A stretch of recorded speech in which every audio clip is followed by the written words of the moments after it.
Have you ever wondered how federal staffing mandates affect skilled nursing facilities, especially when they aren't backed by adequate funding? A small-town skilled nursing facility, we'll call it Loving Care.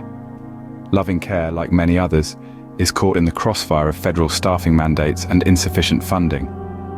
In its quest to provide the best possible care to its residents, Loving Care faces a unique challenge. A new federal mandate requires an increase in staff numbers, particularly those with specialized skills. This comes from the government's well-intentioned desire to ensure the highest standard of care for the elderly and vulnerable.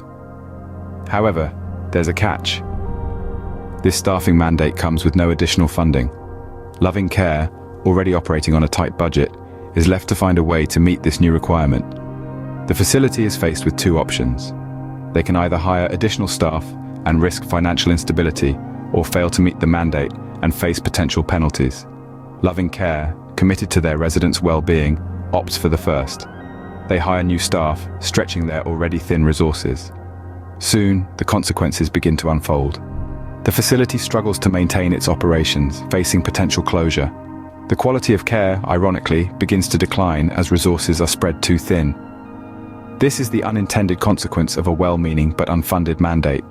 This case study of Loving Care illustrates a broader issue. Federal staffing mandates, while crucial for maintaining care standards, can have unintended consequences when not accompanied by adequate funding.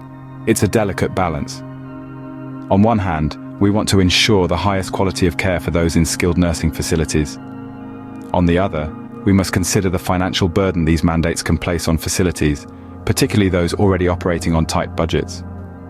So what's the takeaway from all this? Unfunded mandates, while well-intentioned, can have unintended consequences. They can strain resources, compromise care quality, and even threaten facility closure. To ensure the best outcomes, it's important that mandates are backed by adequate funding. Only then can facilities like Loving Care continue to provide the high-quality care their residents deserve. To conclude, federal staffing mandates are essential in maintaining high standards of care in skilled nursing facilities. Without appropriate funding, these mandates can lead to unintended consequences, as illustrated by the case of Loving Care. Remember, a mandate without funding is like a car without fuel. It's not going to get you where you need to go.